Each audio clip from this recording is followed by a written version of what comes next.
ચલો થઈ ગયું ચાલુ. સ્વામિનારાયણ હરે, સ્વામિનારાયણ હરે. તારીખ આજે 11 ડિસેમ્બર 2025 રોજના અનુક્રમમાં આપણે આ શ્રી રામાનુજાચાર્યકૃત વ્યાસસૂત્રનું શ્રીભાષ્ય જે છે તે જોઈ રહ્યા છે. ગઈકાલે આપણે જોયું કે ભાઈ હાથી આદિક જે કોઈ એમ કંઈ સ્વપ્નમાં દેખાય છે તો એમ કહે કે હાથી આદિકનું જે જ્ઞાન હોય તે અસત્ય હોવું જોઈએ, કારણ કે સ્વપ્ન પોતે અસત્ય છે એવો એમ કહે કે અદ્વૈતીઓએ જે કંઈ, એટલે એ લોકોનું કહેવું એવું હતું કે ભાઈ હાથી આદિક જે સ્વપ્નમાં દેખાય છે તે હોતા નથી, તો પણ એમ કહે કે એના દ્વારા જે કોઈ શુભ ચિહ્નો કે સૂચકો તમને મળે છે તો શુભ તો થાય જ છે ને. તો એના જવાબમાં એટલે એમાં એ લોકોએ અર્થઘટન એવું કર્યું કે ભાઈ અમે જે શાસ્ત્રો કહીએ છીએ જેના દ્વારા બ્રહ્મના સ્વરૂપનું જ્ઞાન થાય છે તે શાસ્ત્રો ભલે બાધિત હોય કે દોષવાળા હોય પણ એમાંથી જે બ્રહ્મનું જ્ઞાન થાય છે તે સત્ય છે. એટલે રામાનુજાચાર્યએ એમનું ખંડન કરતાં નિરાશ કરતાં એવું કહ્યું કે ભાઈ તમે જે હાથી આદિ સ્વપ્નમાં દેખાય અને એના શુભ સંકેતોની વાત કરો છો એમાં જે જ્ઞાન જે છે તે તમારું આ ઉદાહરણ જે છે તે બરાબર બંધ બેસતું નથી, કારણ કે અહીંયા તમે જે વાત કરો છો તે જ્ઞાન તો સ્વપ્નને વિશે પણ પેલા જીવને થાય જ છે. હાથીનું પણ સ્વપ્નમાં જે જ્ઞાન થાય છે તે જ્ઞાન થોડો એ ભૂલી જાય છે, અને એ તો ખબર જ હોય છે કે હું આ જોઈ રહેલો છું કે હાથીને જોઈ રહેલો છું. તો એ જ્ઞાનમાં કોઈ પ્રોબ્લેમ નથી. પ્રોબ્લેમ કેમાં છે? વિષયમાં પ્રોબ્લેમ છે કે ભાઈ એ વિષય એવો છે, સમજો કે ભાઈ જે વિષય કયો તો સ્વપ્ન, એ સ્વપ્ન વિષય એવો છે કે ભાઈ તમે જ્યારે સ્વપ્નમાંથી જાગ્રતમાં આવો તો ત્યારે તમને ખબર પડે કે હો આ તો સ્વપ્ન જોઈ રહ્યો હતો. એટલે વિષય જે છે તે અસત્ય છે, જ્ઞાન અસત્ય નથી. કારણ કે સ્વપ્નમાં પણ તમને જે હાથી દેખાતો હતો તે હાથી દેખાતો તો હતો જ, ભલે સ્વપ્નમાં દેખાતો હતો. એટલે તમે જે દ્રષ્ટાંત આપ્યું કે ભાઈ હાથી આદિ જે કંઈ સ્વપ્નને વિશે દેખાય છે તો પણ એના શુભ સંકેતો જે કંઈ માનવામાં આવે છે અને પછી હકીકતમાં એ શુભ જે કંઈ સુકનો થાય છે અને માણસનું વાસ્તવિકતામાં શુભ થાય છે, બરાબર. તો એ જ પ્રમાણે અમે કહીએ છીએ કે ભાઈ અમારા શાસ્ત્રો ભલે દોષવાળા હોય, મિથ્યા હોય, પણ એમાંથી જે બ્રહ્મનું જ્ઞાન જે છે તે સાચું છે એમ. એટલે રામાનુજાચાર્યએ આ પ્રમાણે કહ્યું નહીં, તમારું ઉદાહરણ ખોટું છે. અહીંયા પ્રોબ્લેમ વિષયનો છે, જ્ઞાનનો નથી. જ્ઞાન તો જે છે તે તો સ્વપ્નમાં પણ જ્ઞાન તો હાથીનું થયું જ છે, અને એ જ્ઞાન બરાબર જ થયું છે. સમજો કેવી રીતે, તો હવે આગળ અત્યારે સમજાવશે, સાંભળો. કે ભાઈ કોઈ વ્યક્તિને કલ્પિત ઝેરની બુદ્ધિ અને સત્ય હોઈને જ મરણ એનું કારણ બને છે. દાખલા તરીકે કોઈને સર્પ કરડ્યો છે અને એને ઝેર ચડ્યું અને એને ખબર પડી તો એ મરે છે, એ વાત સાચી છે કે એને ઝેર ચડ્યું, પણ કોકને સર્પ નથી કરડ્યો પણ તે છતાં કંઈ બીજું કરડ્યું છે, પણ એના મગજમાં એવું ઠસાઈ દેવામાં આવે કે તને સર્પ કરડ્યો છે, તો એની સાયકોલોજી એ પ્રમાણે કામ કરશે કે હું મરી જઈશ, તો એના ભયથી પણ એ મરી જશે. સમજો. એટલે અહીંયા જળમાં પડતા મુખના પ્રતિબિંબનો દેખાવ પણ વસ્તુતઃ સત્ય હોઈને જ વસ્તુતઃ સત્ય એવા મુખના દર્ભો જાણવામાં સાધન બને છે. જેમ મુખ એ સાચી વસ્તુ છે તેમ એ મુખનું પાણીમાં દેખાવું એ પણ સાચી વસ્તુ છે, અને તેથી જ મુખમાં ડાઘા ડૂગી વગેરે આપણે અનુમાન કરી શકીએ છીએ. પ્રતિબિંબ આમ વસ્તુતઃ તમે જોવા જાઓ તો સાચી વસ્તુ નથી, કારણ કે એ પ્રતિબિંબ છે. પ્રતિબિંબને તમારા મુખારવિંદ જોડે કે તમારી જોડે ટેકનિકલી કોઈ લેવા દેવા નથી. પણ તમે જ્યારે જળને વિશે કે મિરરમાં તમારું પ્રતિબિંબ જોવો છો ત્યારે તમે જેવા છો તેવા ને તેવા જ તમને અંદર તમારું પ્રતિબિંબ દેખાશે. હવે તમારા મોઢા ઉપર જે કયા ડાઘા ડૂગી હોય કે એવું કંઈ ખાડા ખાબોચિયા જે પણ કહ્યું હોય તો તમને એની અંદર સીધા દેખાઈ જશે. તમને એવો વહેમ હોય કે ભાઈ હું બહુ ગોરો છું, તો એમાં જોશો તો તમે કાળા હો તો કાળા પણ દેખાઈ જશો, બરાબર. એટલે તમે જેવા છો એવા અંદર દેખાશો. હવે આમ વસ્તુતઃ જોવા જાય તો પ્રતિબિંબ ખોટી વસ્તુ છે, પ્રતિબિંબ થોડું સાચી વસ્તુ છે. પણ આમ ટેકનિકલી તમે જોવા જાઓ તો પ્રતિબિંબમાં જે દેખાય છે તે બધું સાચું છે. કેમ? પ્રતિબિંબ કોનું છે? તો ઓરિજિનલી તમે જે વ્યક્તિ છો એનું જ છે. સમજો. એટલે તમે તમારા ચહેરા ઉપર ડાઘા ડૂગી જે છે તમે પ્રત્યક્ષ નહીં જોઈ શકતા, પણ પ્રતિબિંબમાં જોઈ શકો છો. કારણ કે પ્રતિબિંબ શું છે? તો તમારી મિરર ઇમેજ, એટલે તમે સામે અરીસામાં જોયું કે પાણીમાં જોયું.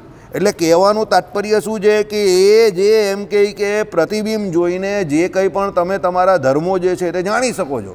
કેમ? મુખારવિંદ તો આપણું દેખાતું નથી, તો એ પ્રતિબિંબમાં જ તમે તમારું મુખારવિંદ જોઈ શકો. એટલે તમને તમારા ધર્મીને એના ધર્મો, એટલે શરીરને એના ધર્મો ખબર પડે કે ભાઈ હું ગોરો છું, કાળો છું, ખીલ થયો છે, ફુલ્લી થઈ છે, આ અહીંયા વધી ગયું છે, મૂછ વધી ગઈ છે, દાઢી વધી ગઈ તો એને કરવાની છે. આ બધા જે ધર્મો જે છે તેને ખબર કઈ રીતે પડે? તો જ્યારે એનું પ્રતિબિંબ જોઈ ત્યારે ખબર પડે. એટલે રામાનુજાચાર્યનું એવું કહેવું છે કે જેમ તમારું બોડી જે છે, તમે જે ઊભા રહેલા એ શરીર સત્ય છે, તેમ સામે શરીરની સામે તમારું દેખાતું પ્રતિબિંબ છે એ શરીરનું જ પ્રતિબિંબ છે. એટલે એને પણ ત્યારે તો સત્ય જ માનવું પડે. સમજો. અને તમારા શરીરમાં જે કંઈ વસ્તુ છે તે બધી એમાં દેખાય છે, અને તમને જે સામે દેખાય છે તે હકીકતમાં તમારામાં છે એ જ દેખાય છે. એટલે સામે તમારું પ્રતિબિંબ જે છે તે તમારું પૂરેપૂરું જે કંઈ પણ આખા શરીરને વિશે ઉપરથી નીચે નખથી શિખા પર્યંત તમારું જે દર્શન છે તે પ્રતિબિંબમાં તમને થાય છે તે સાચું છે. સમજો. એટલે કહીને દર્પણ નામની એક ટીવી પર દૂરદર્શનના સમય પર આપણે નાના હતા ત્યારે સિરિયલ આવતી હતી. તમારા લોકોનો જન્મ પણ નહીં થયેલો, બરાબર? દર્પણ એની શરૂઆત આવી રીતે થતી હતી, યાની કે આઈના, જીવન કે સુખ દુઃખ કા આઈના. પછી શું અટકી જાય પોઝ ને પછી શું બોલે ખબર? કહેતે હૈ દર્પણ કભી झूठ નહીં બોલતા. યાદ છે તમને સિરિયલ? હા, કહેતે દર્પણ કભી झूठ નહીં બોલતા. એટલે એનો કહેવાનો મતલબ શું છે કે દર્પણમાં જે દેખાય છે એ વાસ્તવિકતા છે, એ રિયાલિટી છે. એટલે રામાનુજાચાર્યએ શું કહ્યું કે તમારી આ વાત ખોટી છે કે ભાઈ પ્રતિબિંબ ખોટું છે. કેમ? જે વ્યક્તિ ઊભો રહેલો છે તે સત્ય છે, તેનું પ્રતિબિંબ પણ સામે સત્ય જ છે. કારણ કે જેવો છે તેવું જ એનું એને દર્શન થાય છે. એટલે એ એના ધર્મોને પોતાને જાણવા માટે એ પોતે શું કરે છે? પ્રતિબિંબ એનું પોતાનું જોઈ છે, એટલે અરીસાની સામે ઊભો રહી છે. કારણ કે એ એના નેત્રો દ્વારા સામેનું જોઈ શકે છે, પણ પોતાનો ચહેરો નહીં જોઈ શકતો. કરામત જોઈ લો ભગવાનની. તમે ગમે એટલા રૂપાળા છો, પણ તમે પોતાની જાતને જોવી હોય તો તમારે અરીસાની કાં પાણીની કાં તેલની જરૂર પડે. સમજો. એટલે તમે તમારું રૂપ નહીં જોઈ શકતા, બરાબર? આજે પણ મેં ભાગવતજીને એક વક્તાના મોડેથી સાંભળ્યું, જે રામાનુજ ભાષ્યમાં આવે છે એ પ્રમાણે, કે આધ્યાત્મિક, આધિભૌતિક અને આધિદૈવિક. આધિદેવ એટલે શું? તો ભાઈ આંખમાં વસતા એના દેવતા સૂર્યનારાયણ. આધિભૌતિક એટલે શું? આ જે ખોલું છે તે. અને આધ્યાત્મિક એટલે અંદરની ઇન્દ્રિય, અને આધિભૌતિક એટલે આ જે એનું સ્થાન ગોલક જે છે તે.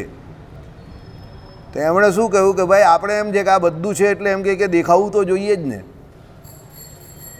પણ એમ કે બધું હોય તો પણ નથી દેખાતું. કેમ નહીં દેખાતું? ક્યારેય નહીં દેખાતું. તમે કહો કે ભાઈ બધું જ છે, આંખ છે, આ દેવતા છે, ગોલક છે, તો દેખાવું જ જોઈએ. તે કહે કે તમે વીજળીમાં નથી બેઠા તો નથી દેખાતું. અંધારું હોય તો કાંથી દેખાય? તમારામાં બધી બરાબર છે, કોઈ ખામી નથી. આધ્યાત્મ, અધિભૂત અને અધિદેવ ત્રણે છે.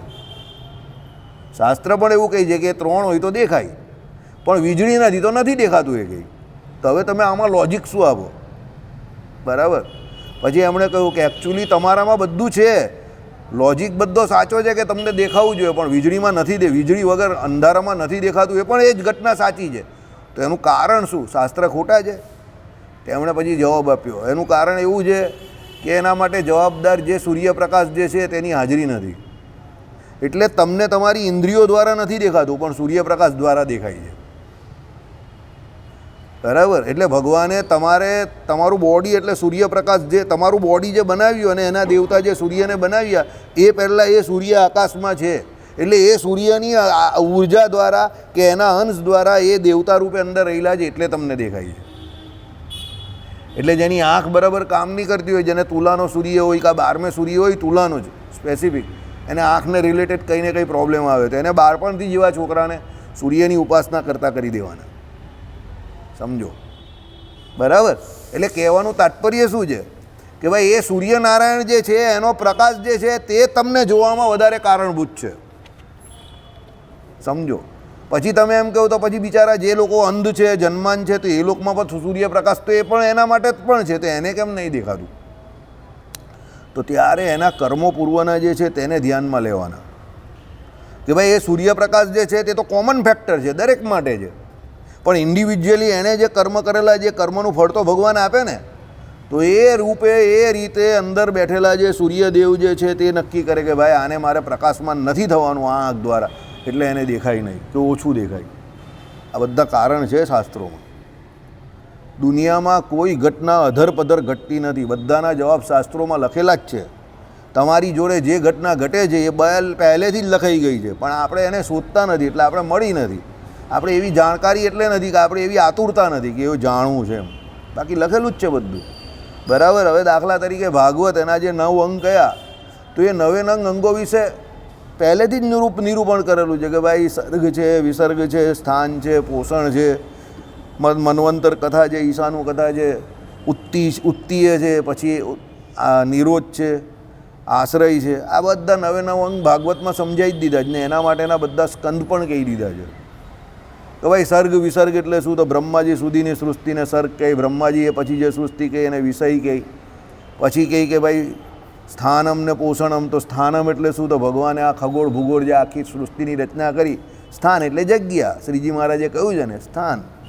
પોષણ એટલે શું, તો જગ્યા બનાવી પછી એનું રક્ષણ કરવા માટે શું એનું મેન્ટેનન્સ તો કરવું પડે ને, તે એનું પોષણ કરવું, તે ભગવાનની પોષણ લીલા આવે તે. એના પછી આવે મન્વંતર, તો ભાઈ એમ કહી કે બ્રહ્માજીના એક દિવસના વિશે કેટલા 14 મનુ આવે, તો બધા મનુઓના એમ કહી કે જે કોઈ સમયમાં એક મનુના સમયમાં ભગવાનનો એક અવતાર થાય, અને મનુ પોતે પણ ભગવાનનો અંશ અવતાર જ માનેલા છે. બરાબર. પછી એટલી જ બ્રહ્માજીની એમ કહે કે દિવસ એટલી એની રાત્રિ, પ્રાકૃત પ્રલય થઈ જાય એટલે બ્રહ્માજીનું એ પૂરું થાય, એટલે એમાં 14 મન્વંતર, એમાં અત્યારે 7મો મન્વંતર ચાલે છે આ બ્રહ્માંડનો. બપોરે 12 વાગ્યાનો બ્રહ્માજીનો સમય જે કહેવાય એમ અડધો સમય પણ પૂરો થયો છે. વૈવસ્વત નામના મનુ છે અને આ અત્યારે 28મી ચોકડી ચાલે છે, સમજો. બરાબર. એક મનુમાં 71 ચોકડી આવે. કળિયુગ જે આ સતયુગ, દ્વાપર, કળિયુગ અને ત્રેતાની 71 ચોકડી એક મનુની આયુષ્યમાં, એવા 14 મનુ આવી જાય. બરાબર. બ્રહ્માજીના એક દિવસની અંદર. તો આ બધી મન્વંતર કથા, એક મન્વંતરમાં ભગવાનના કયા કયા અવતાર થયેલા, આ મનુમાં કયા, આ મન્વંતરમાં કયા, તે મન્વંતર કથા. પછી આવે ઈશાનું કથા. ઈશ વત્તા અનુ, ઈશ એટલે ઈશ્વરીય, તો ઈશ કોણ, ભગવાન. અનુ એટલે કોણ, તેના અનુરૂપે એના ભક્તો, તો ભગવાન અને ભગવાનના ભક્તોના ચરિત્ર. પછી આવે ઉત્તેય. ઉત્તીય એટલે શું, તો તમારી જે અનાદિકાળથી તમને જે કર્મવાસના જે છે, જે જન્મ મરણ માટે કારણભૂત જીવને જે છે, જે આપણે રાતની સભામાં કહીએ છીએ, વસુદેવજીએ જે કહ્યું ને કે ભાઈ એ તમે અત્યારે જે કંઈ કર્મ કરો એ કર્મવાસના જે છે તે અંતકારે ભગવાન અંતર્યામીપણે રહેલા છે, તે તમને એની સ્ફૂર્ણા થાય એટલે તમારા બીજા દેહની તૈયારી થઈ ગઈ, એ ઉત્તેય. બરાબર. એટલે કહેવાનો મતલબ શું છે કે ભાઈ એ તમારી કર્મવાસના. પછી કર્મવાસના હોય તો એનો નિરોધ કેવી રીતે થાય, છે તો ખરી. એટલે નિરોધ છે, મુક્તિ છે, આશ્રય છે, તો નિરોધ કેવી રીતે કરવાનો એનો, તો ભાઈ એ ડાયરેક્ટ જીતા એવી નથી. તો ભગવાનના ચરિત્રો, ભગવાનના ગુણ કીર્તન એ સાંભળવું. દસમ સ્કંદની શરૂઆતમાં આવે છે ને કે આમાં નિરોધની વાત આવે છે. બરાબર. આપણે જોયું ને. પછી આવે નિરોધ, પછી શું આવે, તો ભાઈ મુક્તિ આવે. એકાદશ સ્કંદમાં મુક્તિની વાત છે. બરાબર. તો મુક્તિ કેવી રીતે થાય, તો આત્મા પરમાત્માના સ્વરૂપને જાણવાનું છે. ઉદ્ધવજીને ભગવાને જે પોતાના સ્વરૂપનું જ્ઞાન આપ્યું એ મુક્તિ છે. અને આશ્રય, આશ્રય કોનો હોય, ભગવાનનો હોય, બીજું તો શું છે. આ બધા ભગવાનના જે કોઈ શ્રીમદ ભાગવતના જે કોઈ સ્કંદ જે છે એના આ બધા 9 શ્રીમદ ભાગવતના 9 અંગ છે, તો આ બધા 9 અંગ સમજાવેલા છે. હવે આમાં બધા આચાર્યોમાં પણ થોડો ઘણો મતભેદ છે. અમુક એમ કહે કે આ સ્કંદને આ લીલા કહી છે, અને આ સ્કંદને આ લીલા કહી છે. એમ કરીને થોડો ઘણો વલ્ભાચાર્ય, રામાનુજાચાર્ય આદિ જે કોઈ મોટા આચાર્ય છે એમાં થોડો મતભેદ છે. પણ ટૂંકમાં એનો સાર એવો છે કે શ્રીમદ ભાગવત એક એવું શાસ્ત્ર જે છે કે જેના દ્વારા જીવ એના જે કોઈ અનાદિ કર્મ હોય એ વાસનાને કારણે જે કંઈ આ લોકમાં અટવાતો હોય તો એમાંથી એને બહાર નીકળવાનો રસ્તો મળી જાય. બરાબર. એટલા માટે શ્રીમદ ભાગવત શાસ્ત્રને બહુ ઉત્તમ શાસ્ત્ર કહ્યું છે, એને ભણવાનો ગ્રંથ કહ્યો છે, સમજો. ચાલો. એટલે આમાં આપણે એ પ્રમાણે જોયું. શું કહ્યું કે ભાઈ એને સત્ય શું કહ્યું કે મુખના પ્રતિબિંબનો દેખાવ પણ વસ્તુતઃ સત્ય હોઈને જ વસ્તુતઃ સત્ય એવા મુખના ધર્મો જાણવામાં સાધન બને છે. કે તમારા મુખના ધર્મો જે છે, આ ધર્મો કહેવાય, કાળા છે, ગોરા છે, દાઢી આવી ગઈ, વાળ આપણા સફેદ થઈ ગયા હવે. બરાબર. તો આ બધા મુખના ધર્મો છે તે બધા પ્રતિબિંબમાં જોવા મળે. આ સર્વજ્ઞાન ઉત્પત્તિવાળા છે અને કામ કરનારા છે, તેથી તેઓ સત્ય છે એમ માની એમ ખાતરી થાય છે. આ બધું જ્ઞાન જે છે તે કેવું છે, ઉત્પત્તિવાળું છે. એટલે શું છે, જ્ઞાન બધું તમને ઉત્પન્ન થાય છે. જ્ઞાન થવાનો અર્થ અહીંયા જાણવું. એટલે તમે કેવા છો એ તમને જાણવા માટે શું છે કે અરીસાની જરૂર છે, પેલા પ્રતિબિંબની જરૂર છે. હાથી જે છે તેનું જ્ઞાન જે થયું અને એના દ્વારા તમારું કંઈ શુભ થવાનું છે, તો હાથી તમને સ્વપ્નમાં દેખાયો તો સ્વપ્ન સૃષ્ટિ ભલે તમારી સાચી નહીં હોય, સમજો કે સ્વપ્નમાં હાથી આવ્યો એટલે બહાર ભલે તમારા ત્યાં હાથી નથી આવતો, પણ એ સ્વપ્નમાં તમને હાથી દેખાયો એ જ્ઞાન કંઈ ખોટું નહીં હતું. એ તમે જાણતા હતા તે બરાબર જ જાણતા હતા, અને એને કારણે તમારું જે કંઈ રૂડું થવાનું જ તે થાય જ. મેં તમને વાત નહીં કરેલી, 2014માં હું એક દસ્તાવેજ બનાવવા ગયેલો, રિયલ ઘટના કહું છે, એકદમ રિયલ, 1% બી ગપ્પુ નથી આમાં. 2014 કે 15માં ગવર્મેન્ટે અહીંયા આપણો એક કાયદો બહાર પાડેલો, સીધી લાઇનના તમે દસ્તાવેજ એ હોય વારસદાર તો 100 રૂપિયામાં દસ્તાવેજ થતો હતો. એ 2018-19 સુધી એ કાયદો રહ્યો, પછી નીકળી ગયો પાછો. એટલે તમારી સ્ટેમ્પ ડ્યુટી ઘટી જાય, સીધી લાઇનના તમે જો વારસદાર હો તો. એટલે બાબા પપ્પાની એક પ્રોપર્ટી એવી હતી કે જે સીધી લાઇનના વારસદાર હતા, 100 રૂપિયામાં દસ્તાવેજ થઈ જાય એવું હતું. પણ મેં તમને કહ્યું એ પ્રમાણે આપણા ઘરના માણસ તમે કોઈ પણ આવું કામ કરવા જાઓ એટલે કોઈને કોઈ આમ કરીને સાપ જેવી ગતિએ ચાલે તો ખરો જ, આમ કરતો, બરાબર છે. હવે જેવા અમે વકીલ પાસે બધો ફોર્મો બનાવીને રજિસ્ટ્રારની ઓફિસમાં જવા ગયા તો રજિસ્ટ્રારની ઓફિસની બહાર જ પ્યારેલાલ મળ્યો. કોણ મળ્યો? પ્યારેલાલ. પ્યારેલાલ એટલે ખબર ને તમને? નહીં ખબર? એલટી સમજા? મારીને ગોપાલની ગાડી અમારી સામે જ આવ્યો, હુર્ર કરીને મેં બ્રેક મારીને મારું મોઢું બગડું. ગોપાલ કહે કેમ શું થયું? મેં કહું કામ નહીં થવાનું, મહેનત અટકી જવાની અત્યારે. એ કેમ? મેં કહું આ જો પ્યારેલાલ સામે જ આવી ગયો. એટલે આ બી બોલો હવે જવા દે, એની હું નેગેટિવ વાત કરે આમ તેમ, જેમ બધા કરીએ. પણ મેં કહું ચાલો જઈએ અંદર. ગયા, બધા કાગળ મૂક્યા. એટલે રજિસ્ટ્રાર કહે કે આ બધા સહી જે છે એ બધા માણસ અત્યારે હયાત છે. મેં કહું આ બધાના આધાર કાર્ડ છે, મારે આ બધા માણસને જોવા છે. નામ અંદર કોના કોના લખેલા હશે બાપાનું એટલે તમે જાણો છો. હવે એ તો બધા હું બોલાવું એટલે તરત જ આવી જાય, સમજી ગયા? એટલે પેલો પ્યારેલાલ એટલે મળેલો કે રજિસ્ટ્રાર વાંકો ચાલવાનો છે. હવે આઈડિયા આવી ગયો તમને? અમારી જોડે બનેલી ઘટના એકદમ પ્રત્યક્ષ. હવે જે વકીલ સાહેબે ફોર્મો બનાવેલો મને કહે કે આ તારે તો બધાને લાવવા પડશે પાછા, આ રજિસ્ટ્રાર માનતો નથી, હવે શું કરવું? મેં કહું કે કંઈ નહીં, પ્રયત્ન કરીએ, બરાબર. એટલે પ્રયત્ન કરતા રહ્યા તો 1 વર્ષ ચાલ્યું ગયું બધાને મનાવતા. જે કોઈ સાપની જેમ આમામ ચાલતા હતા એને સીધા ચલાવવામાં 1 વર્ષ ગયું. અને 1 વર્ષ ગયું ને પછી પાછા એ વકીલ સાહેબ પાસે ગયા અને એ ફોર્મો પાછો હતો, કારણ કે પેલી તારીખને બધું તો બદલાઈ જાય ને પછી, એટલે બધું નવું જ બનાવવું પડે ને કાગળ તો. જૂના તારીખમાં તો ચાલે નહીં, એટલે પાછું બનાવવા ગયા. જેવા એની અંદર ઓફિસમાંથી બનાવીને બહાર નીકળ્યા ને એટલે જમણી બાજુથી બિલાડી ગઈ. હવે હું તમને જે કહું તે બધા તમે એમ આને કોઈ શું કહેવાય અંધશ્રદ્ધા નહીં માનતા. હવે એક કહેવત છે, તમારું કામ પૂરું થાય પછી જમણી બાજુથી બિલાડી જાય ને તો સમજવાનું કામ થઈ ગયું. ગોપાલ ગભરાયો. મેં કહું ના હવે કામ થઈ જશે, જોજે, બરાબર. પાછા રજિસ્ટ્રાર પાસે ગયા. રજિસ્ટ્રાર પાછો એનો એ જ, બધાને બોલાવવા પડશે. પછી બધાના ઘરે ગાડી લઈને ગયા તો બધા આવી ગયા કુદરતી રીતે, ને પછી કામ થયું. એટલે પેલો પ્યારેલાલ જે મળેલો, બરાબર. હવે અત્યારે હું તમને આજે વાત કરું છું તો અજ્ઞાનને અંધશ્રદ્ધા જ લાગે છે ને, પણ જે ઘટના ઘટી ગઈ મારી જોડે એ તો રિયાલિટી હતી ને. એટલે પ્યારેલાલ મળેલો ત્યારે આપણે ગરમ થવાની જરૂર હતી નહીં, ત્યારે આપણું કામ ન થવાનું હતું, એટલે પ્યારેલાલ મળેલો. હું આને આમ લેવું છું, તમે એને એમ લેવું છો કે અંધશ્રદ્ધા જ આમ તેમ. ના, હું એમ નહીં લેતો. હું એને એવી રીતે લેવું છું કે એ એટલે મળે છે કે ભગવાન તમને સાવધાન કરે છે, તારું કામ નહીં થવાનું એમ. એટલે તમે બહુ આશાવાદી ન બનો. બીજા પણ એક બેન છે એવા અમારી સોસાયટીમાં, તમે ઘરમાંથી બહાર નીકળો કોઈ કામ માટે ને એ મળે ને એટલે ઘરમાં આવીને બેસીને જનમંગળનો એક પાઠ બોલી જ દેવાનો.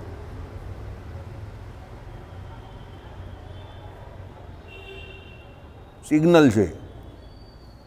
અમારા ઘરમાં જે એક નવી વ્યક્તિ આવેલા તે પણ તમારી જેમ જ કહેતા હતા અંધશ્રદ્ધા છે, આમ છે તેમ છે. મેં કહું એમ છે, ચાલો. એને 51 વખત મેં ગણાવ્યું. હું તો પાછળ પડી જાઉં એટલે તો પછી તમે જાણો છો ને, બહુ ખતરનાક પાછળ પડું. નહીં પડું તો કંઈ નહીં, બહુ શાંત, આમ ડોલતો ચાલ્યા. પણ પાછળ પડું એટલે પછી એમને મેં 51 વખત ગણાવ્યું. જો મેં કહું આ નહીં થવાનું, આજે જાઉં છું, પછી નહીં થાય એટલે કહું કે નહીં થયું હે ભાઈ. છેલ્લે મને કંઈ તમે ગણાવવાનું બંધ કરી દેવો. હવે 51 વખત ગણાવ્યું એમને મેં કહું જોઈ લો, 51 ટાઈમ્સ, સમજો, બરાબર. એક જ વ્યક્તિ ખાલી, બીજું કોઈ નહીં. એક વ્યક્તિ તમને આમ બહાર જાઓ ને મળે એટલે સમજી લેવાનું ભગવાન સિગ્નલ આપે છે, નેગેટિવિટી ચાલુ, કે કામ નહીં થવાનું, આજે અટકી જાઓ. અને થાય જ નહીં, ગેરંટેડ નહીં થાય. હવે એ વ્યક્તિ કોઈ અપશુકન કે એવું નથી, સમજો. પણ ભગવાન તમને એવું સિગ્નલ આપે છે કે ના એ કામ નહીં થવાનું, સમજો. એટલે તમે બહુ આશાવાદી ન બનો. એટલે સામુદ્રિક શાસ્ત્રને વિશે શુકન અપશુકન જે કોઈ કયા છે એ બધા સાચા છે. સ્વપ્ન સૃષ્ટિ પણ સાચી છે. શ્રીજી મહારાજે ચોખ્ખું કહ્યું ને, રામાનુજાચાર્યએ કહ્યું છે જમણી બાજુ પલવડી પડે તમારે, ઘરમાંથી તમે સાફસૂફ કરતા હો અને તમારા જમણા ખભા પર પલવડી પડે, હું તમને ગેરંટી જોડે કહું અઠવાડિયામાં તમને લાભ થાય. જાણી જોઈને નહીં પાડતા. આ ભગતને પાડેલી એક, આ ભગતને પડેલી, આ ભગતને જમણે ખુશ થઈ ગયેલા, પછી જોયું તો ડુપ્લિકેટ પલવડી હતી, ગોપાલે મૂકી દીધેલી. હનુમાનજીના દર્શન કરતા આમ ગોપાલે મૂક્યું, પલવડી તો રબરની હતી, બરાબર, એ ગનની પલવડી હતી અમારા, અમે મૂકી દઈએ કોઈને પણ પેલો ખુશ એવો ઘણું જોડે, સમજી ગયા. એટલે શુભ સંકેત છે તે સાચી વાત છે, શુકન અપશુકન છે તે સાચી વાત છે. એને અપશુકન તરીકે ન લેવા, એને શુકન તરીકે ન લેવા. એને કેવી રીતે લેવા કે ભાઈ ભગવાન જે છે તે તમને સિગ્નલ આપે છે. જમણું અંગ ફરકે ડાબું અંગ ફરકે એ વાત પણ સાચી છે, સમજો. પુરુષનું જ્યારે પણ કોઈ કાર્ય કરવા જાય અને જરાક જમણું અંગ ફરકે તો સમજી લેવાનું કે એનું કામ થઈ જશે. જરાક જ ફરકે, ખાસ કરીને આંખ અને આ હાથ છે ને, અહીંયા સ્વિચ છે, આની સ્વિચ અહીંયા છે, જોજો અહીંયા આમ ઘર કરીને ફરકશે, એટલે વાઇબ્રેટ થાય. આમ રીતસર ફોન કયો વાઇબ્રેટ મોડ પર તો એમાં વાઇબ્રેટ થાય તો અહીંયા વાઇબ્રેશન આવશે, એટલે કામ થઈ જાય તમારું. આ પણ હું તમને ગણાવું તો 100-125 વખત ગણાવી નાખું મારા જીવનમાં. કહી દેવું કે આજે કામ પતી જશે. 2-5 વર્ષ જૂના કેસ હોય, આજે આ કામ પતી જશે. કેમ? તમને પરમાત્મા જે હોય તે પ્રેરણા કરે. તમે બહાર નીકળો એટલે જમણું અંગ ફરકે ઘર કરતું, અને તમને કોઈ ગાળ દેતો હોય ને તો તમને એ પણ સિગ્નલ મળે. બોલો, આ ડાબી બાજુ છે ને, ડાબી બાજુ અહીંયા આખો દિવસ તમને કોઈ ગાળ દયા કરતો હોય તો આખો દિવસ ગુર થયા કરે. એટલે કોઈ તમારા વિશે અશુભ ચિંતવન કરે છે, કરતો કંઈ નથી, ખાલી ચિંતવન કરે છે. અને તમારું જો કોઈ અશુભ થવાનું હોય તો થોડોક સમય આમ ડાબુ અંગ ફરકે ને બંધ થઈ જાય, એટલે કશેથી કોઈ અશુભ સમાચાર મળવાના છે. પુરુષ માટે, સ્ત્રી માટે એનાથી એક્ઝેક્ટ ઉલટું છે,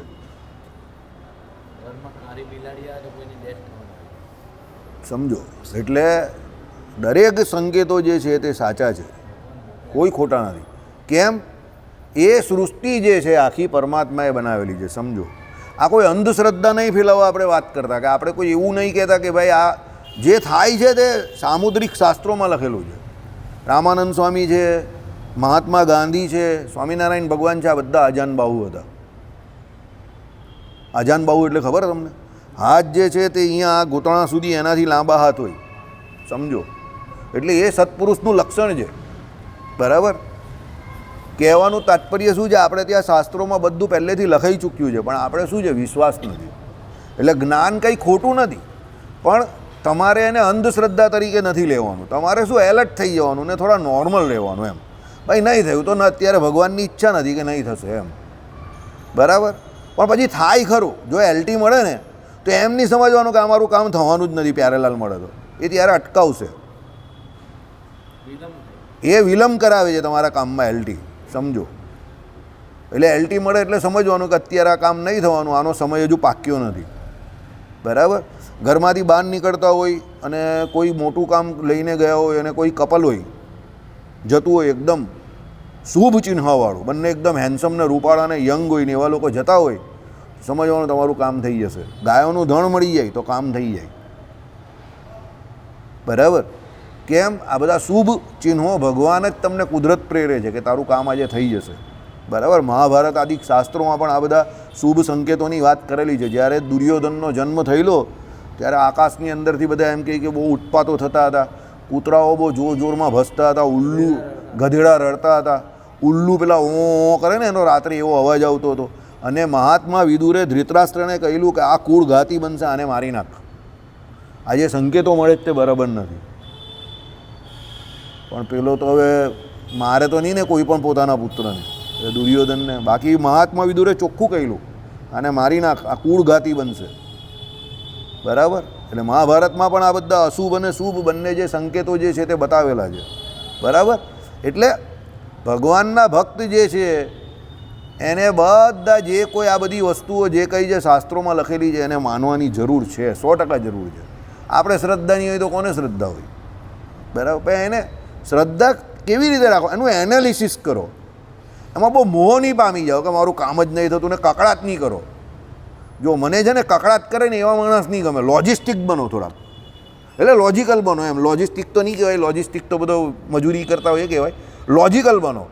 ભાઈ નહીં થવાનું તો અત્યારે ભગવાનની ઈચ્છા નથી તો નહીં થવાનું. ભાગવતજીમાં પેલું શું આવ્યું, વસુદેવજીએ શું કહ્યું કે એને કંસને જ્યારે કહ્યું કે ભાઈ મારા જે કોઈ પુત્ર આવશે હું તને સોંપી દઈશ, તો એને દુઃખ તો થતું હતું, પણ એ કહે કે ના, અત્યારે આના સિવાય બીજો કોઈ રસ્તો નથી. અને સૌથી મોટી વાત શું છે, એ તો પરમાત્માની ઈચ્છા છે કે જે કોઈ આવનાર છે એને બચવું કે ન બચવું. પણ મેં હવે અત્યારે દેવકીને બચાવવા માટે અને જે કંઈ મને ઠીક લાગ્યું તે કહી દીધું આ સમય પર. હવે ભગવાનની ઈચ્છા કે મારા દીકરાને બચાવવા કે ન બચાવવા. પછી કાળ જે છે કે ભગવાન જે છે એની લીલા બહુ અપરંપાર છે. કાલે ઉઠીને કદાચ એવું બને કે મારા દીકરા થકી કંસ મરી જાય, કારણ કે આકાશવાણી તો એવું જ કહી છે, સમજો. તો એના 6 દીકરાને ભલે કંસે મારી નાખ્યા, પણ જે આકાશવાણીએ કહ્યું કે 8મો એને મારશે, તો 8માં એને માર્યો ને. ઘર में घुस के मारता हूँ. भारत बदल गया है आजकल का. हम घर में घुसते भी है और मारते भी है. तो भगवान श्री कृष्णએ પણ આ શરૂઆત શ્રી કૃષ્ણ ભગવાને જ કરેલી. મેં દુશ્મન को उसके घर में घुस के मारता हूँ. ત્યારે કંસને બધા અપશુકન થતા હતા. ભગવાન શ્રી કૃષ્ણને બલરામજી જેવા મથુરા પહોંચેલા ને, પેલા ધનુષ પેલો એ હતો ને યજ્ઞ, હા, તે ધનુષ સૈનિકો ભાગી ગયેલા. એ ધનુષ જે હતું ને તે શ્રી કૃષ્ણ ભગવાને તોડી નાખેલું ને, તો ત્યાં આજુબાજુ પહેરામાં જે કોઈ સૈનિકો હતા બધા ભાગી ગયેલા. ને એમાં જે ધનુષ ભંગમાં જે ધડાકો થયેલો ને એનાથી કંસ હલી ગયેલો આખો, એટલો જોરમાં વિસ્ફોટ થઈ ગયેલો. અને બલરામજીએ પણ બધાને બહુ ઠોકેલા. ત્યારે બધા અશુભ જે કોઈ સિગ્નલ હતા તે પેલાને મળતા થઈ ગયેલા કંસને થયું કે આપણી વિકેટ જવાની. બરાબર. એટલે શાસ્ત્રોમાં બધું લખેલું જ છે, બધું બરાબર જ છે. આપણે શું છે કે એની પર ચાલવાનું છે, સમજો. બરાબર. દીપક તું મને આમ નહીં જો, મને બહુ ટેન્શન થઈ જાય છે. ચાલો, તમે પૂછશો કે હાથી વગેરે તો છે નહીં એટલે સ્વપ્નમાં છે તો કાથી હોય, અસત્ય છે તો પછી તેમના જ્ઞાન સી રીતે સત્ય હોઈ શકે? બરાબર છે સવાલ ભાઈ. એનું એ હકીકતમાં તો હાથી છે નહીં. હું ગઈકાલની તમને વાત કરું છું કે હાથી તો સ્વપ્નમાં દેખાય, તે કંઈ ઘરમાં થોડો ઘૂસી આવ્યો છે, ખાટલા પર થોડો તમારી બાજુમાં સૂઈ ગયો છે, તો એ નથી. તેનું જ્ઞાન કઈ રીતે સત્ય હોય? બરાબર છે, પ્રશ્ન તો બરાબર છે. ચાલો, તો આનો ઉત્તર કે તમારો વાંધો ખોટો છે. ભાઈ આનો ઉત્તર એ જે તમારો વાંધો જે છે તે ખોટો છે. કેવી રીતે? સાંભળો. એ જ્ઞાનને આલંબન એટલે વિષય માત્રની જરૂર છે, અને આલંબન હોવા માટે પદાર્થે માત્ર ભાસવાની જ આવશ્યકતા છે. એ જ્ઞાન જે છે, કયું જ્ઞાન કે ભાઈ હાથીનું હોવું, એના માટે ફક્ત વિષય હોવો જરૂરી છે.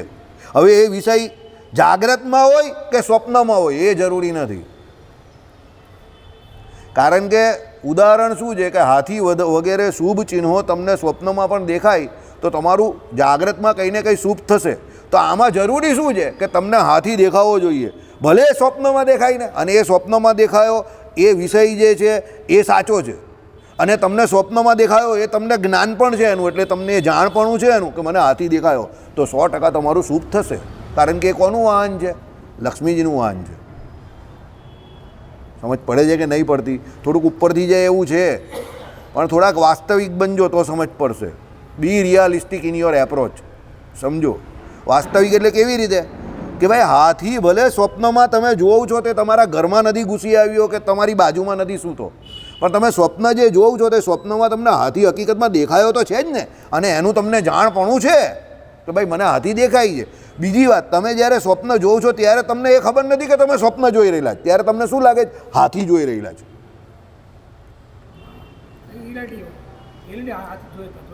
બરાબર. તમે રાજા બની જાઓ સ્વપ્નમાં તો કેવી હાલત કરી નાખો. ગોપાલને બાજુમાં હોય તો, Gopal, I am the king of this kingdom right now, you should obey my orders. Gopal કે આને શું થઈ ગયું એકદમ? પપ્પા. બરાબર. ભાઈ મને એવું કોઈ દિવસ સ્વપ્ન નહીં આવ્યું, પણ આવે તો હું એવી રીતે જ વર્તું ને, કારણ કે સ્વપ્નમાં તો મને થોડી ખબર કે મને સ્વપ્ન આવે છે. હું તો ત્યારે રાજા જ બની જાઉં. હવે હું રાજા નથી તો અત્યારે મારા આટલા બધા નખરા છે, તો હું તો મારા કેટલા નખરા હોય હકીકતમાં? તમે વિચાર કરો, ખાલી ઇમેજિન. સમજો. બરાબર છે ને? એટલે સ્વપ્નમાં આપને એ નહીં ખબર કે આપણે સ્વપ્ન જોઈ રહેલા છે. સ્વપ્ન ઉપર એક આખી બહુ મોટી ડોક્યુમેન્ટરી પણ આવી ગઈ છે, સ્વપ્ન સૃષ્ટિ ઉપર. અંગ્રેજીમાં પણ પશ્ચિમના પણ જેટલા ફિલોસોફર છે ને એ સ્વપ્ન સૃષ્ટિને ખોટી નહીં માનતા. એક ફિલ્મ બી આવી ગઈ, ધી ડિસેપ્શન કે એવી ગઈ, હોલિવૂડની પિક્ચર હતી, જોવા જેવી હતી, કે જે સ્વપ્ન તમને 2 મિનિટ આવે છે રાત્રે જે આવે છે તે 2 મિનિટ આવે છે. એકચ્યુઅલી સ્વપ્નમાં જે ઘટના ઘટે છે તે 2 કલાકની પણ હોઈ શકે છે. એટલે 2 કલાકની ઘટના બહાર જે ઘટી હોય તે તમને ત્યાં 2 મિનિટમાં દેખાય છે. વિચાર કરો કે આવું કેવી રીતે શક્ય છે? પણ એ પોસિબલ કોણ કરે? ભગવાન કરે. અને એ ફિલ્મમાં, એ હોલિવૂડની એ ફિલ્મમાં એ બતાવેલું, સમજો, ધી ડિસેપ્શનમાં, બરાબર. 1995-96માં એ ફિલ્મ આવેલી. મેં આખી નહીં જોયેલી, પણ હું જ્યાં કામ કરવા જતો હતો ને ત્યાં એક જગ્યા પર ચાલતી હતી, તો મને જરા ઇન્ટરેસ્ટિંગ લાગી. એક ડૉક્ટર જોતા હતા, તો હું જરા ઊભો રહ્યો અને મેં જોઈ. મેં એને પૂછ્યું, મને કંઈ બહુ ઇન્ટરેસ્ટિંગ ફિલ્મ છે, તમારા જેવા માણસે જોવા જેવી છે એમ કહી. અમે હું બેઠા બેઠા જોઈ. એટલે પેલો સ્વપ્ન જે જોતો હતો ને, એ સ્વપ્નને વિશે બધું જોતો હતો કે એક જગ્યા પરથી એ ગયો, એની પાછળ બધા પડેલા, એને મારવા માટેનો કૂદતો ગયો, અને છેક છેલ્લે કંઈ એક જગ્યા પરથી આમ ઠોકર વાગીને પડી ગયો. જેવો ઠોકર વાગીને પડ્યો ને, અને એ જે ડર્યો ને, એટલે એનું સ્વપ્ન તૂટી ગયું ફટાક દઈને. હવે જે જોતો હતો તેમાં એ ઘટના જે હતી તે 2 કલાકની ઘટના બતાવે છે. જે ભાગે છે ને તે અંદર સ્વપ્નને વિશે, પણ સ્વપ્નમાં એકચ્યુઅલી એ ઘટના 2 મિનિટની જ હતી. એટલે બહાર આવીને પછી એવી રીતે કહે છે. પછી એ જે સ્વપ્ન એણે જોયું હોય તો રિયાલિટીમાં એની જોડે એવું થાય છે કે આવી રીતે એની પાછળ લોકો પડે છે અને એ દોડે પણ છે એવી રીતે. ત્યારે એને યાદ આવે છે કે મને આવું સ્વપ્ન આવેલું, એમ સમજો. આઈડિયા આવે છે, ઇન્ટરેસ્ટિંગ છે ને, બરાબર. એટલે શ્રીજી મહારાજે વચનામૃતમાં કહ્યું છે સ્વપ્ન સૃષ્ટિ પણ કેવી છે? સાચી છે. શ્રીજી મહારાજે કહ્યું વાત બરાબર છે, કારણ કે એ તો ભગવાન છે, પણ એ વાત રામાનુજાચાર્યએ રામાનુજ ભાષ્યમાં પણ કરેલી છે. અને એનું દ્રષ્ટાંત હરજીવનદાસ શાસ્ત્રીએ કોઈ એક જગ્યા પર આપેલું છે. આ એનું જ ન ચ રથચી ને એ કરી કે ભાઈ સ્વપ્નમાં ભલે, પણ સ્વપ્ન સૃષ્ટિ સાચી છે. ને એમણે પણ ત્યાં બ્રહ્મસૂત્રનું જ એ આપેલું છે પુરાવો. કોણે? હરજીવનદાસ શાસ્ત્રીએ પણ. એટલે કહેવાનો મતલબ સ્વપ્ન સૃષ્ટિ ખોટી નથી. સ્વપ્નમાં તમને જે કંઈ પણ એ તમને સ્વપ્ન અવસ્થા છે, એ અવસ્થામાં રજોગુણ પ્રધાન છે, અને તમે ત્યારે એ જોઈ રહ્યા છો ત્યારે તમને જાગ્રત જોડે કોઈ લેવા દેવા નથી. એટલે તમને એવું લાગે છે કે સ્વપ્નમાં જે છે તે રિયાલિટી નથી, સમજો. પણ સ્વપ્ન સૃષ્ટિમાં જે કંઈ દેખાય છે તે એ સમય માટે તો બધું સાચું જ છે. તમને સાચું જ લાગે છે. હું જે કહેવાય સમજ પડે છે ને, એને વાસ્તવિકતા જોડે ભલે લેવા દેવા નથી. જાગ્રતમાં તમે કંઈ રાજા બની નહીં જવાના, પણ તમે જ્યારે સ્વપ્ન જોવો છો ત્યારે યુ બીકમ અ કિંગ. તમને એવું લાગે છે કે રાજા હું બની ગયો, તો તમે રાજા જ બની જાઓ છો. એ સમય પૂરતા તો રાજા જ છો, સમજો. એટલે ભગવાને કહ્યું કે ભાઈ સ્વપ્ન સૃષ્ટિનો પ્રેરણાર ભલે હું છું, પણ સ્વપ્ન સૃષ્ટિ પણ સાચી છે, ખોટી નથી. કારણ કે જો આ શુભ અને અશુભ જે સંકેતો તમને સ્વપ્નમાં આવે છે તે બધા પુરાણોમાં લખેલું છે કે તમને શુભ થવાનું હોય તો, અશુભ થવાનું હોય, મૃત્યુ થવાનું હોય તો પણ કેવા સ્વપ્ન હોય, તો બધું આવી ગયેલું છે, પુરાણોમાં લખેલું છે બધું. તો એ તમને જે કંઈ સ્વપ્નમાં દેખાય છે, તો સ્વપ્ન સૃષ્ટિ ખોટું હોય તો પછી એ બધું કેવી રીતે લખેલું હોય પુરાણોમાં? બધું સાચું છે, બરાબર.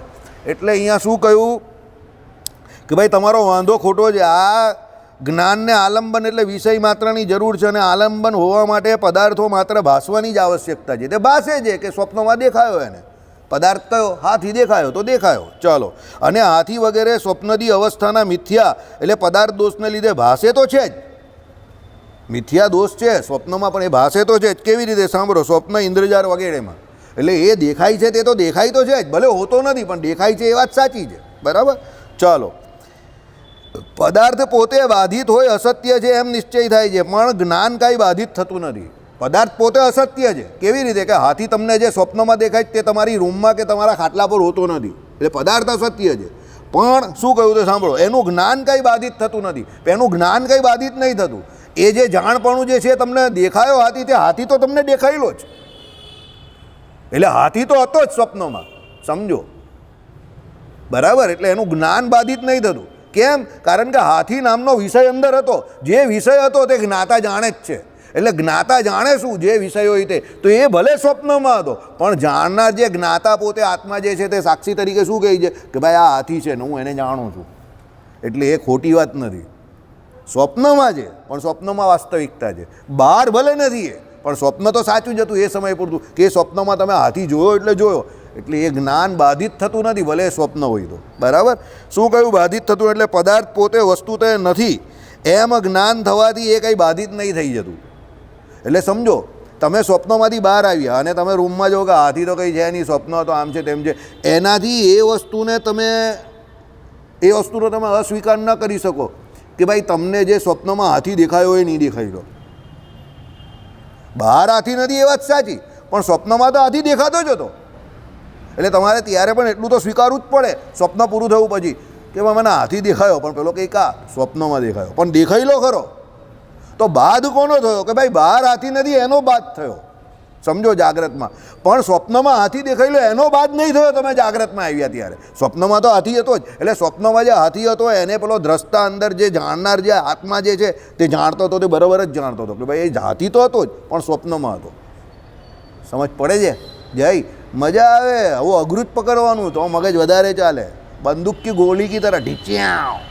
ચાલો, એટલે એ તો સત્ય જ છે એમ અમે કહ્યું છે. આવી ગયું ને? એટલે એ સત્ય જ છે. કેવી રીતે તે સાંભળો એક મિનિટ.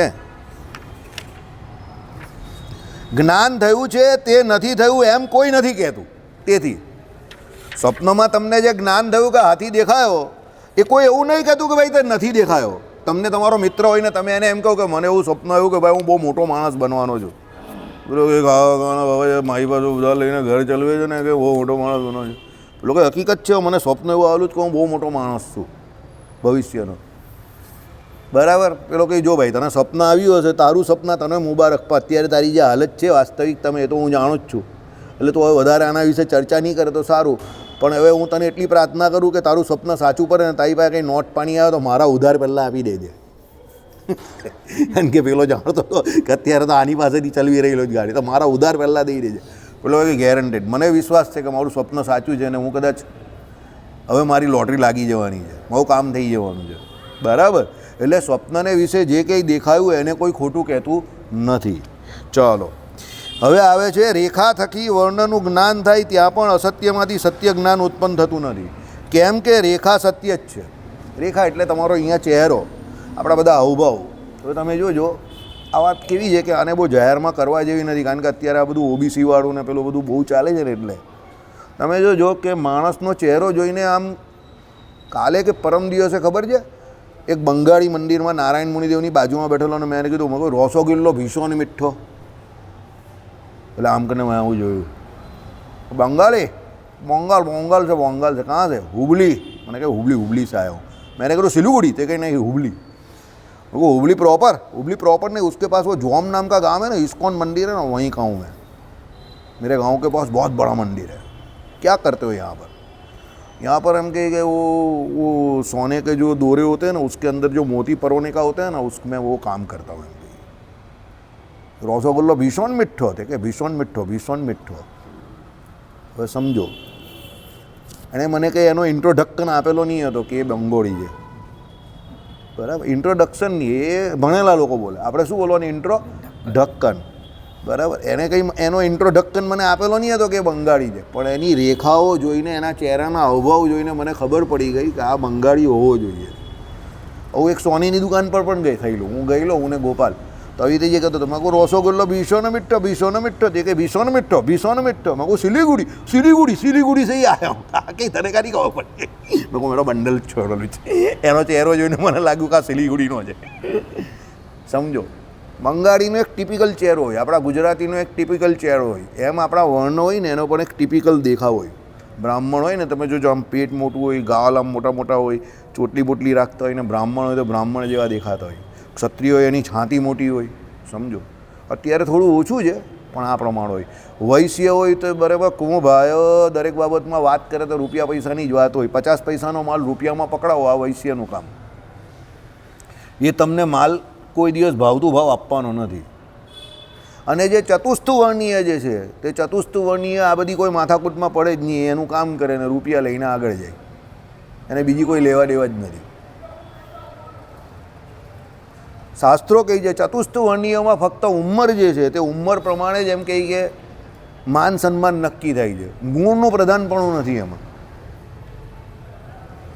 સમજ પડે છે? ચતુસ્તુ વર્ણીયોમાં ગુણનું પ્રધાનપણું નથી, ફક્ત ઉંમરનું પ્રધાનપણું છે કે ભાઈ ઉંમર મોટી છે એટલે એને માન સન્માન આપે. ત્યારે બીજા બધા વર્ણો છે એમાં ગુણનું પ્રધાનપણું છે. ગુણનું પ્રધાનપણ સમજો જ ને તમે હું જે કહ્યું. એટલે બ્રાહ્મણ હોય તો બ્રાહ્મણનો લક્ષણ મેઇન શું છે? તો પઠન પાઠન શાસ્ત્ર અભ્યાસ, બરાબર, ભણાવું, કર્મકાંડ, બરાબર, ત્રિકાળ સંધ્યા, એ આદિક લક્ષણ એનામાં હોય તો એ એનામાં ગુણ સારા છે, તે પ્રમાણે એને સન્માન મળે. ક્ષત્રિય હોય તો શું છે? ડિફેન્સ, રાજ્યની રક્ષા કરવી, બોર્ડર ઉપર ઊભા રહેવું, સેનામાં જવું, આ તે, બરાબર. તો એ એવા એના લક્ષણ હોય તો એનું એમ કે સન્માન હોય. વૈશ્ય હોય તો એની પાસે શું જોઈએ? કેવું ભાયા. જેટલો એની પાસે ધન હોય, ધાન્ય હોય, એટલી જ એની કિંમત. ધન વગરનો નાથા વગર, નાણાં વગરનો નાથ્યો, નાણે નાથાલાલ, એવી વાત. બરાબર. હવે આ ત્રણ જે દ્વિજ જે છે એમાં ગુણનું પ્રધાનપણું છે સન્માન માટે. ચતુસ્થ વર્ણિયમાં ગુણ પ્રધાનપણે નથી, ફક્ત ઉંમર જ પ્રધાનપણે છે. બરાબર. હવે સમજવાનું શું છે, જે વર્ણ વ્યવસ્થા છે એ પ્રમાણે સામાન્ય રીતે જો કોઈ વ્યક્તિ જોતો હોય તો પેલાના હાલ ચાલ ઢાલ, બોલવા ચાલવાની રીત, આપણે ત્યાં નહીં કહેતા કે સુરતી છે તો સુરતી ખબર પડી જાય, તમે કાઠિયાવાડી છે તો તરત જ ખબર પડી જાય કે ભાઈ આ રાજકોટનો જૂનાગઢનો ઝીંગો છે કે રાજકોટનો ગાંઠિયો છે. બરાબર, ખબર પડી જાય. અમરેલીનો છે, ભાવનગરનો છે, બધાની વાણીમાં થોડો ફરક પડે. કાઠિયાવાડનો છે તો ખબર પડી જ જાય, ને સુરતી છે પણ ખબર પડી જ જાય. કેવી રીતે ખબર પડે છે? તો માણસના જે કોઈ હાલ ચાલ, એના શરીરની જે રેખાઓ છે એની ઉપરથી એની વર્ણ કે જાતિ જે છે એનો ખ્યાલ આપણે આવે છે. તો એ જે આવે છે તે અસત્ય છે? સત્ય જ છે. આમાં એ કહેવા માંગે છે, મેં તમને આ સાદી ભાષામાં સમજાવી દીધું. સમજો. શયન ધનસુખભાઈ, ઓ ધનસુખભાઈ, શયન જે અહીંયા કક્ષ જે છે ભગવાનનો, અત્યારે ખાલી 4 લાલજી થઈ ગયા. બરાબર. આના પહેલાં કેટલા હતા? 7 હતા. એક પેલા ગોટ્ટા મહારાજ અને પેલા 2. બરાબર. 3 ચાલ્યા ગયા ટોટલ, એક ગોટ્ટા ને બીજા 2 ચાલ્યા ગયા. અત્યારે 4 રહ્યા છે. સ્ટેન્ડ પણ બદલાઈ ગયા. અંદરના જે સ્ટેન્ડ હતા તે પણ બદલાઈ ગયા. હવે સ્ટેન્ડ બદલાઈ ગયા એ મને નહીં ખબર હતી. ભગવાનનું, કારણ મારી એવી કોઈ નજર જ નહીં પડે. પણ ધનસુખભાઈએ તરત જ જોઈ લીધું કે આના સ્ટેન્ડ બદલાઈ ગયા છે.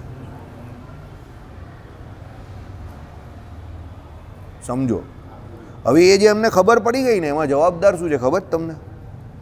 એ જે જગ્યા પરથી આવે એ જગ્યા જવાબદાર છે. 100માંથી 80 સુરતીને એની ખબર હશે કે એના સ્ટેન્ડ બદલાઈ ગયા. આઈડિયા આવે છે તમને હું જે કહું જ તે? આમાં કંઈક હું કોઈ ભેદ નહીં કહેતો તમને. સમજો. આ એવી એ હોય એમ કે માણસની નસ એવી ચાલે. એ જે જગ્યા પરથી આવેલો હોય ને એમાં શું હોય કે બીજા શું કરે છે, કેમ કરે છે, એ જ કેમ કરે છે, આ બધી જે ચર્ચા વિચારના હોય ને એ ઘરનારાની પેલી બાજુવાળાને વધારે હોય. અહીંયા વાળો ભાઈ આપણું શું છે એ જરા જોઈ લે નહીં ભાઈ, ને નવરો થાની જલ્દી તું છોડતો, જાન છોડતો તું, એ વળી માથાકૂટ મૂક, જાન છોડ ને ભાગ અહીંયાથી પહેલો. સમજો. હવે આ જે લક્ષણો, હવે અમને કોઈ એવું શીખવાડ્યું નથી કે આવી રીતે જીવવાનું, અને તમને પણ કોઈ એવું શીખવાડતું નથી કે એવી રીતે, પણ તમે તમારાનું જોઈને એવું શીખ્યા, અમે અમારાનું જોઈને એવું શીખ્યા. એટલે આમાં સાચું શું ખોટું શું એ તો રામ જાણે. પણ આ બધા લક્ષણો જે હોય છે ને એની ઉપરથી માણસની ઓળખાણ થાય છે. સમજો.